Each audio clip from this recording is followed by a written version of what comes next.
Xin chào các anh chị em. Sau cái chuỗi video tôi phân tích về cái vấn đề hô hào đồng thuận giá trị 314.159 đô la của Trung Quốc, thì kênh Ecopy trên YouTube và các cái nhóm của Ecopy trên Zalo, trên Facebook cũng đã có rất nhiều phản hồi về vấn đề này. Và ở các cái nhóm khác, các cộng đồng khác cũng vậy, cũng có rất nhiều ý kiến phản hồi. Tóm lại là có rất nhiều ý kiến. Tùy theo niềm tin của mỗi người, tùy theo cách hiểu của mỗi người mà có những góc nhìn khác nhau. Người cho là hợp lý, người cho là không hợp lý, cũng có người chẳng biết như vậy là có hợp lý hay không. Thực ra thì tôi thấy rằng cái việc mà chúng ta để tạo ra được một cái việc tranh luận như vậy, một cái sự phản biện như vậy, nó cũng tốt mà. Nó sẽ giúp cho mọi người chú tâm hơn về cái vấn đề này nhiều hơn.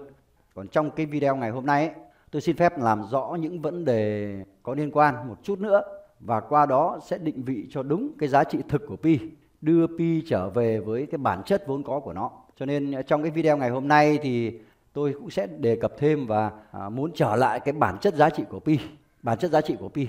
Và ngày hôm nay chúng ta chỉ bàn về giá trị của Pi trong hoạt động giao dịch, trao đổi hàng hóa, nó phục vụ cho cái nhu cầu tiêu dùng. Chúng ta sẽ bỏ qua các vấn đề về hối đoái, về lưu trữ tài sản, về đầu tư, đầu cơ, rồi cái ABC nào đó sang một bên. Nếu nói về mặt trao đổi thì Pi luôn là một đơn vị tiền tệ, nó có giá trị không đồng. Bản thân Nicolas cũng đã từng khẳng định như vậy. Trong sách trắng cũng đã xác định Pi là tiền như vậy. Và nếu đã xác định là tiền thì nó không đồng, đó là bản chất của tiền tệ rồi.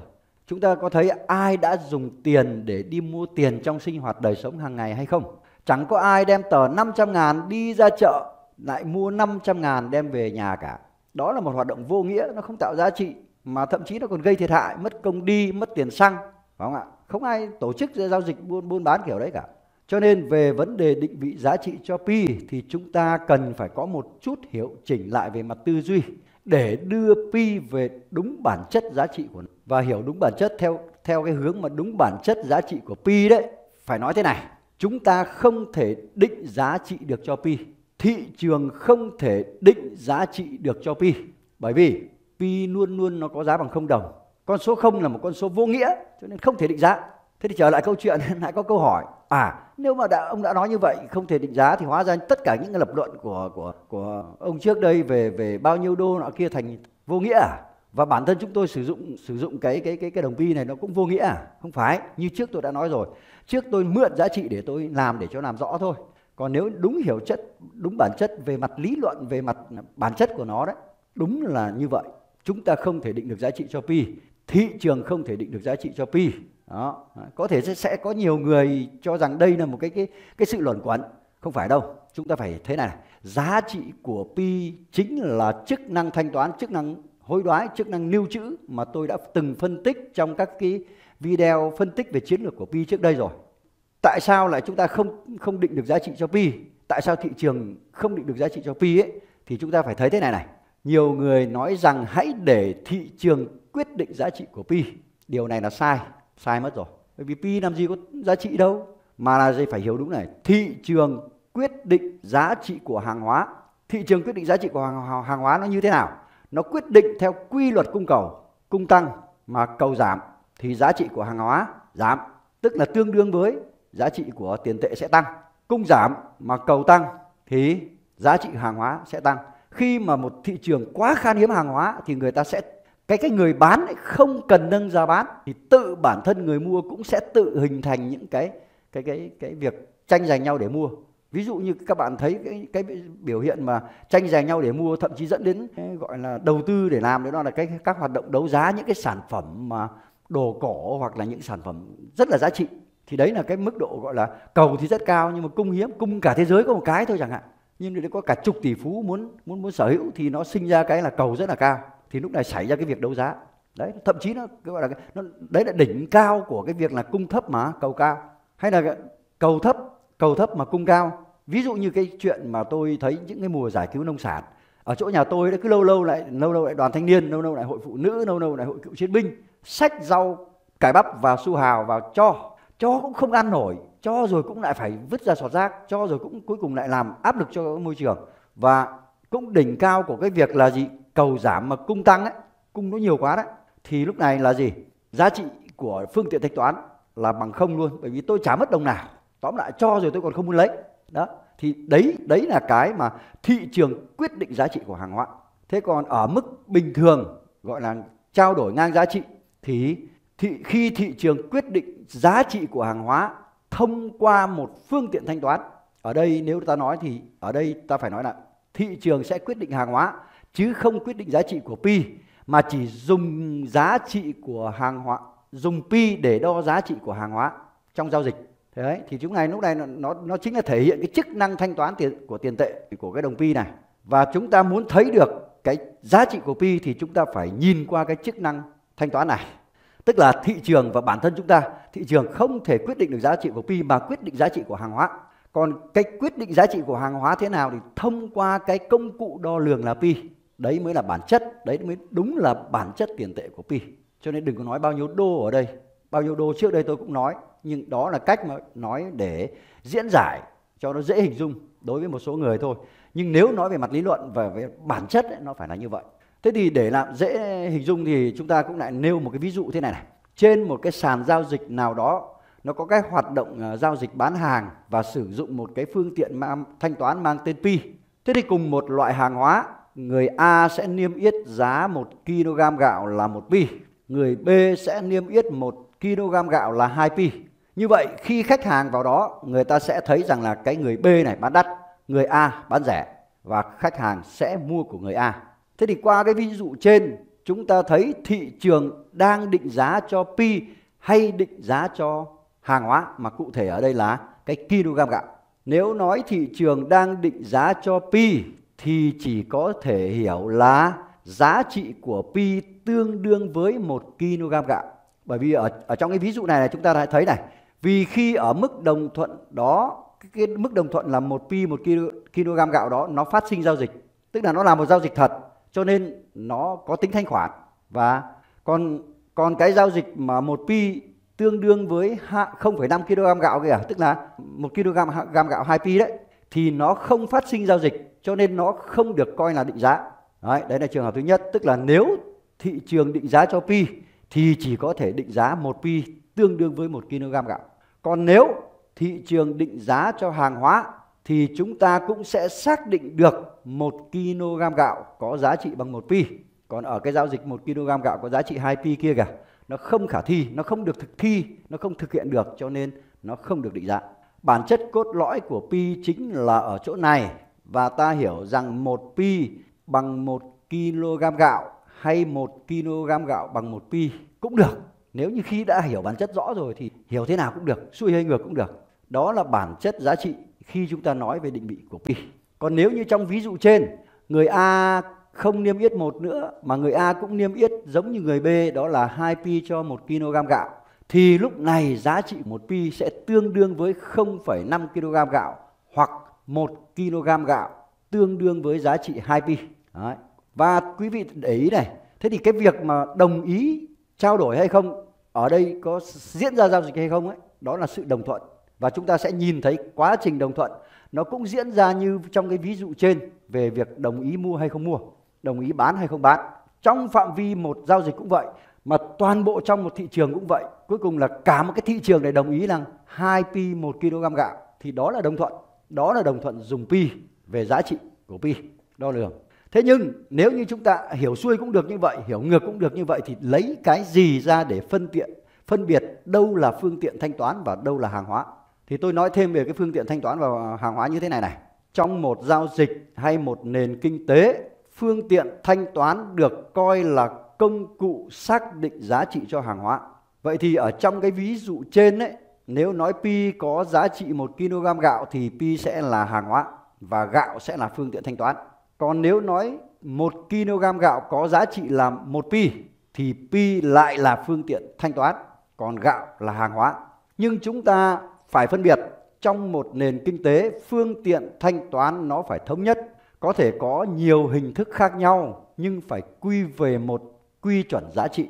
Còn hàng hóa thì vô cùng đa dạng và phong phú, xét cả về số lượng, chủng loại, giá trị, mẫu mã rất là nhiều, đơn vị tính rất là nhiều luôn.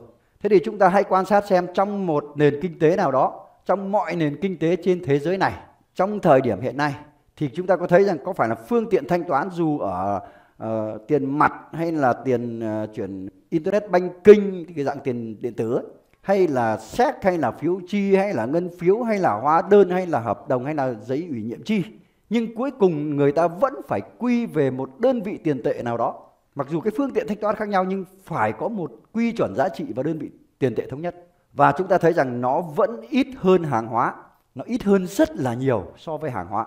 Điều này đúng cả về mặt lý luận lẫn thực tiễn. Thế thì khi phân tích như vậy đấy thì chúng ta phải khẳng định rằng vì vậy Pi chỉ có thể là phương tiện thanh toán, không thể là hàng hóa được. Muốn hiểu rõ về dự án Pi, ta phải thoát khỏi mọi tư duy kinh tế, mọi thực tế thị trường hiện nay để nhìn nhận và phân tích. Tại sao lại như vậy? Chúng ta phải đọc và hiểu thật kỹ cái câu này trong sách trắng này, phải hiểu đúng, hiểu kỹ này. Cái câu này đã được trong sách trắng viết này. Tầm nhìn của Pi Network là xây dựng một nền kinh tế ngang hàng và trải nghiệm trực tuyến toàn diện nhất trên thế giới, được thúc đẩy bởi Pi, loại tiền điện tử được sử dụng rộng rãi nhất trên thế giới. Đó là câu trích, tôi trích ở trong sách trắng. Chúng ta phải hiểu đúng với tầm nhìn của cái câu nói này. Chúng ta phải hiểu đúng cái cụm từ tầm nhìn, hai cái từ tầm nhìn này, thì chúng ta mới hiểu được ý nghĩa sâu xa của dự án này. Thế thì tôi hiểu cái ý nghĩa của cái câu nói này như sau này. Tôi hiểu rằng khi người ta viết như vậy ấy, thì người ta nói rằng Pi Network là một dự án hướng đến xây dựng một nền kinh tế ngang hàng được thúc đẩy bởi tiền điện tử Pi. Nghĩa là Pi Network không phải là tiền điện tử, nó không đơn thuần chỉ là một tiền điện tử thôi, mà là một dự án trong đó có đồng tiền điện tử Picoin. Và mục tiêu của Pi Network không phải là xây dựng một đồng tiền điện tử mà xây dựng một nền kinh tế ngang hàng. Đồng tiền điện tử Picoin chỉ là một phần trong đó và là phương tiện để thúc đẩy cái nền kinh tế đó phát triển mà thôi. Và dự án này ấy, nó không nằm ở giá trị của Pi. Giá trị của dự án này nó nằm ở nền kinh tế ngang hàng, chứ nó không nằm ở đồng tiền điện tử Picoin đâu. Thế nhưng muốn nhận được giá trị trong cái nền kinh tế ngang hàng đó thì chúng ta phải có cái đồng tiền Pi. Bởi ở đó sẽ không có sự xuất hiện của các loại fiat khi thực hiện các giao dịch. Vậy thì nếu như bạn không có đồng tiền Pi thì chúng ta sẽ không nhận được giá trị trong cái nền kinh tế này. Tôi không có thời gian phân tích sâu về cái việc này, nhưng mà đấy là cách tôi hiểu về cái phần chiến lược người ta viết trong sách trắng như vậy. Chúng ta thử nghĩ xem, trong nền kinh tế ngang hàng của Pi, đâu là phương tiện thanh toán và đâu là hàng hóa? Tất cả những thứ đó nó có liên quan gì đến fiat hay không? Bởi vì Pi định vị cho tương lai, nó không liên quan gì đến cái thế giới của tiền fiat hiện nay. Tôi đề cập đến một chút như vậy để tí nữa tôi sẽ lại nói về một vấn đề khác có liên quan nữa. Bây giờ trở lại cái vấn đề định giá trị cho Pi, thì nếu như chúng ta hiểu đúng thì chúng ta phải hiểu Pi định giá trị cho hàng hóa. Đấy, vai trò của Pi đấy, chức năng của tiền tệ của Pi đấy, chức năng thanh toán của Pi đấy. Vậy thì Pi định giá trị cho hàng hóa trên thị trường như thế nào? Đây cũng là lý do mà trước giờ tôi vẫn phải dùng cái cụm từ định giá trị cho Pi. Bởi vì nói Pi định giá trị cho hàng hóa trên thị trường như thế nào trong tương lai ấy, chắc chắn là nhiều người không có chuyên môn, không có thực tiễn về lĩnh vực này sẽ khó hình dung được lắm. Tôi nhắc lại này, Pi luôn có giá trị không đồng. Pi chỉ bằng một Pi thôi. Pi nó định vị cho hàng hóa, tức là chỉ khi nó tham gia vào cái hoạt động giao dịch nào đó, nó mới phát huy được giá trị vai trò của nó. Đó là nó đo được giá trị cái loại hàng hóa tham gia giao dịch bằng Pi đó là có giá bao nhiêu Pi. Ví dụ như trong cái ví dụ ban đầu, như ở trong cái ví dụ ban đầu ấy, chúng ta quay trở lại cái ví dụ nãy tôi nói đấy, thì có phải là 1 kg gạo là được đo bằng 1 Pi, nó tương đương bằng 1 Pi thôi, đúng không ạ? Và hiện nay, và xoay quanh cái câu chuyện định giá trị hiện như thế này ấy, thì nó có liên quan đến cái video trước. Cũng có nhiều người nói rằng hiện nay cũng liên quan đến vấn đề này, hiện nay có nhiều người nói rằng hãy để quy luật thị trường quyết định giá trị của Pi. Tôi nói ngay cái việc nói rằng quyết định giá trị của Pi là nó giống như bấy lâu nay tôi vẫn neo giá trị của Pi vào fiat để phân tích rồi, phải không ạ? Nếu mà nói về bản chất nó sai, tức là để giúp người khác hình dung thì có thể ok, nó phù hợp với đối tượng người nghe. Nhưng nói về bản chất đúng của nó để chúng ta không còn tranh cãi, chúng ta không còn tranh luận, chúng ta không còn kêu thế nọ kêu kia, thì chúng ta sẽ phải trở lại vấn đề bản chất của nó. Thì bây giờ chúng ta sẽ trở lại vấn đề này, tức là chúng ta lại trở lại cái nối tư duy cũ một chút để cho dễ diễn giải thôi.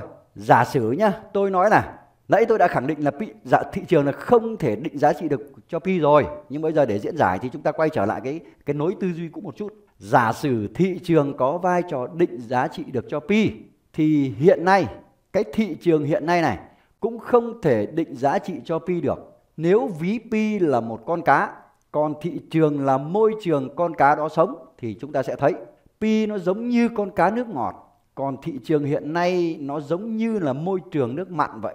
Nếu chúng ta thả con cá nước ngọt vào môi trường nước mặn thì nó chết ngay, chứ sống làm sao? Nó chết luôn rồi, chứ còn sống làm sao? Nó tính gì cái chuyện định giá trị, nó một tháng nó lớn được bao nhiêu kg nữa? Làm sao biết là nuôi một ngày, một năm, 2 năm gì đó nó lớn được bao nhiêu nữa? Định vị làm sao được nữa?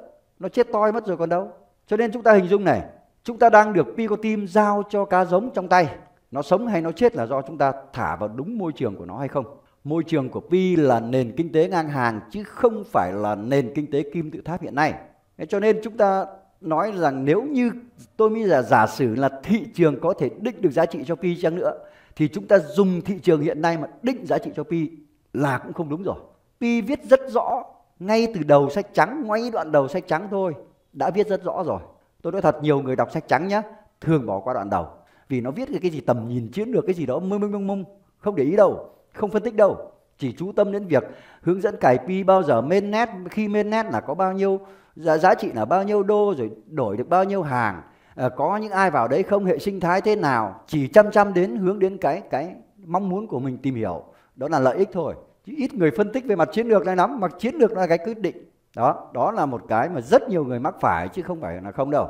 Thế cho nên hãy nhớ rõ điều này để mà giữ Pi thật chặt. Đó là tấm vé rất là khó được có trong tương lai, tức là rất khó có được trong tương lai. Đánh mất nó nghĩa là mất tiền một phần thôi. Nó không chỉ là mất tiền đâu, mà nó còn mất đi cơ hội trăm năm mới có đấy các bạn ạ. Cho nên tôi nói là bằng mọi giá bây giờ phải giữ Pi. Đừng nghe bất cứ thằng nào lý luận cái điều gì hết. Nó muốn chửi ta ngáo, nó muốn nói cái gì thì nói. Hãy tin tưởng, nếu thực sự các bạn tin tưởng Pi, phải tin tưởng ở góc nhìn đó. Chứ còn đi phân tích ba cái lý luận mà dùng cái môi trường bây giờ để áp đặt cho Pi vớ vẩn, nó không đúng. Có thể ai đó sẽ nói rằng mọi thứ phải nhìn vào thực tế.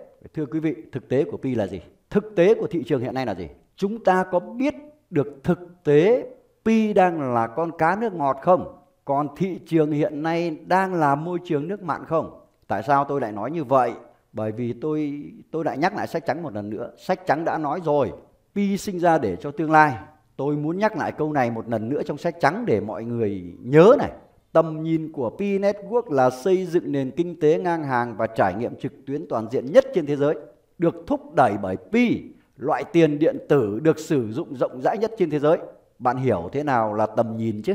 Chúng ta vẫn hay nghe TV rồi đài báo nói rằng chính phủ xây dựng kế hoạch phát triển kinh tế đến năm 2020 và tầm nhìn đến 2030. Đấy, ví dụ như vậy. Thế thì chúng ta phải hiểu thấy này, ở đây có nghĩa là gì? Khi mà người ta đã dùng đến cái từ tầm nhìn thì nó phải là một tư duy chiến lược vĩ mô dài hạn.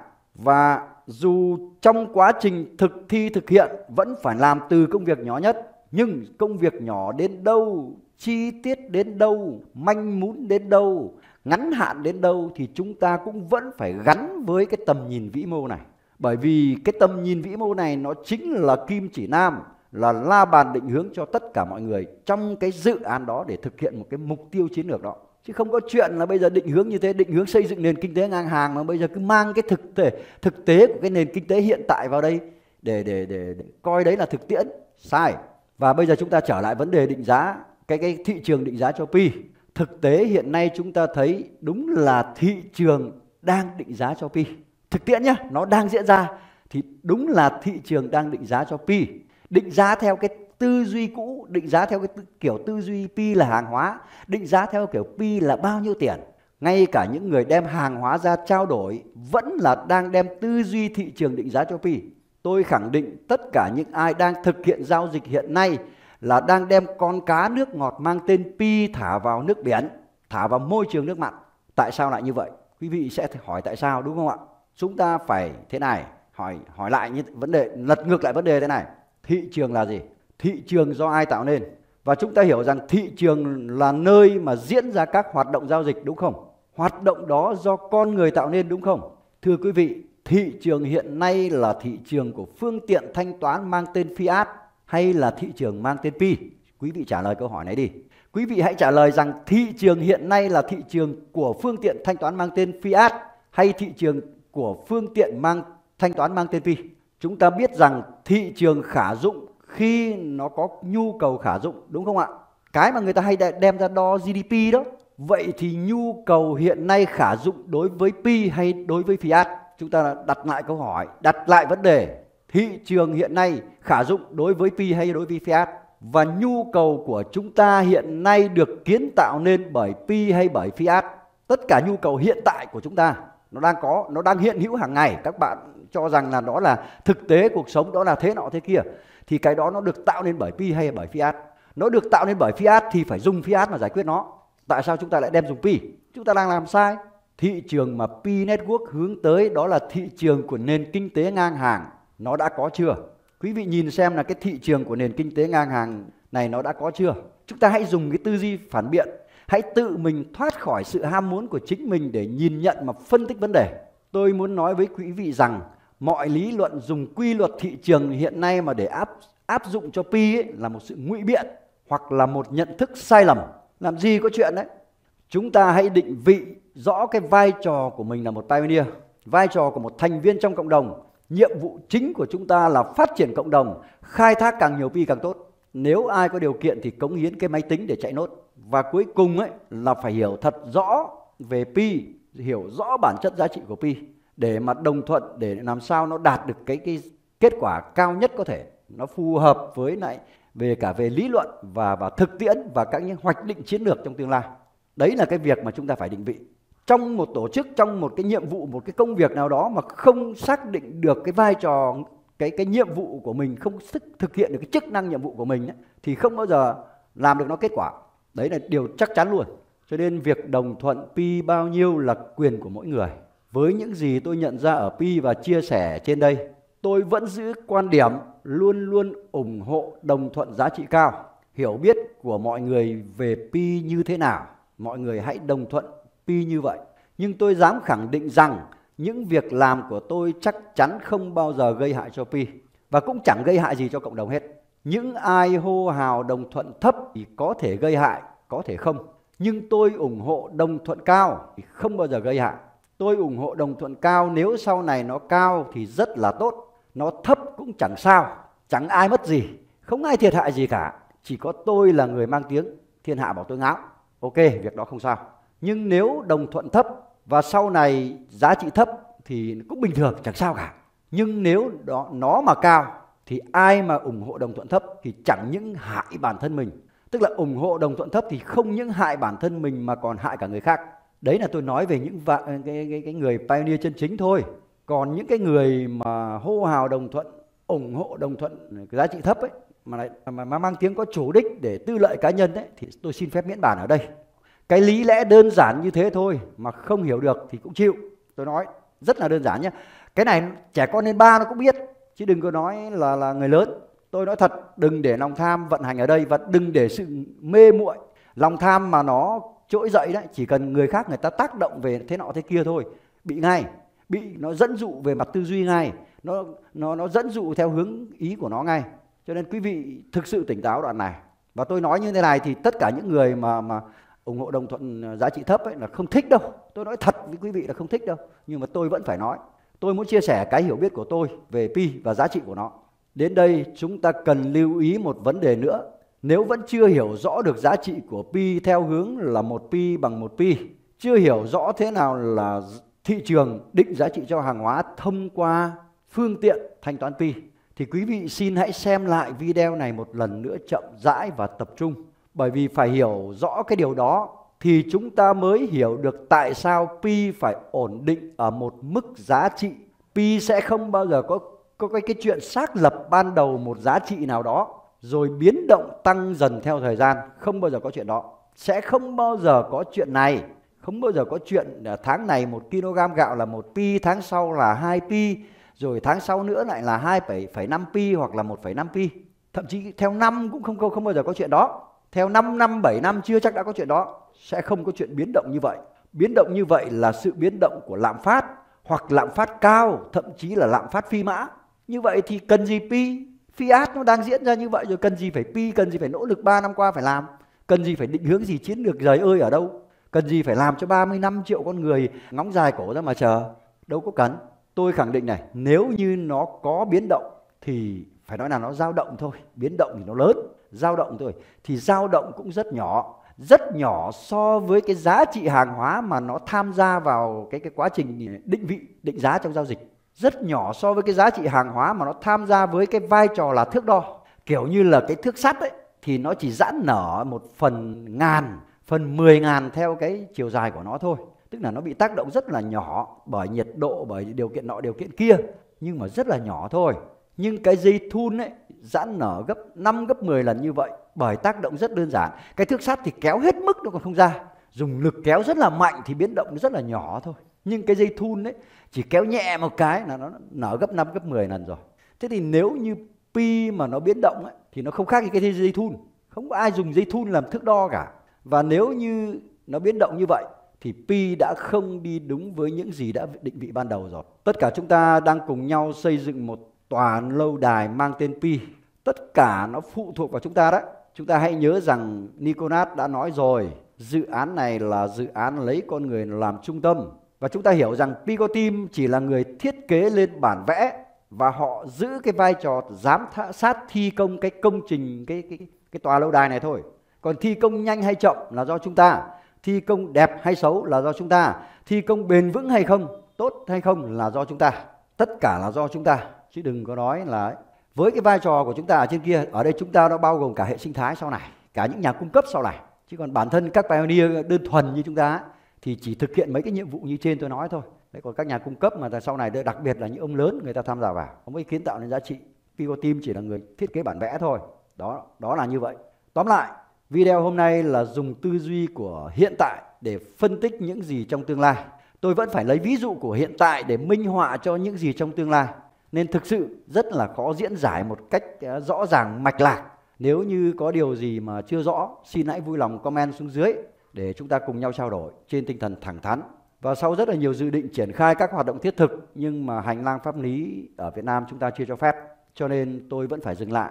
Mong rằng những ai tin tưởng EcoPi thì cũng hãy kiên trì. Chúng ta đồng thuận với Pi là một con đường dài, thì bản thân chúng tôi cũng xác định như vậy. Quan điểm cá nhân tôi là sống ở đâu phải theo ở đó. Thượng tôn pháp luật là nền tảng cơ bản để thực hiện tất cả những cái công việc mà chúng ta sống ở trên đất nước Việt Nam này. Chúng ta không thấy là Trung Quốc xây dựng được hệ sinh thái mà chúng ta có thể làm được. Chúng ta không thể như vậy được. Chúng ta phải nhìn vào thực tiễn ở đất nước chúng ta. Cho đến lúc này thì ít nhất chúng ta cũng đã chia sẻ được với nhau những điều tốt đẹp, những giá trị nhân văn, kết nối, giao lưu, có thêm nhiều người bạn mới. Sau này chưa biết EcoPi có làm nên cái trò trống gì hay không, nhưng mà đến cái thời điểm hiện tại, chỉ cần giúp được mọi người có Pi, giữ được Pi trong cái thời buổi loạn lạc như thế này, đó cũng là điều vô cùng ý nghĩa đối với cái cộng đồng EcoPi rồi. Nếu cơ duyên hội đủ mà có thể làm được những việc lớn lao hơn thì đó cũng là nhờ vào sự tin tưởng, đồng hành, ủng hộ của tất cả mọi người. Trước khi dừng lời, xin gửi tới cộng đồng Pioneer Việt Nam lời chúc sức khỏe, thịnh vượng, luôn tin tưởng đồng hành cùng Pi đến ngày thành công. Xin chào và hẹn gặp lại trong các video tiếp theo. Xin trân trọng cảm ơn.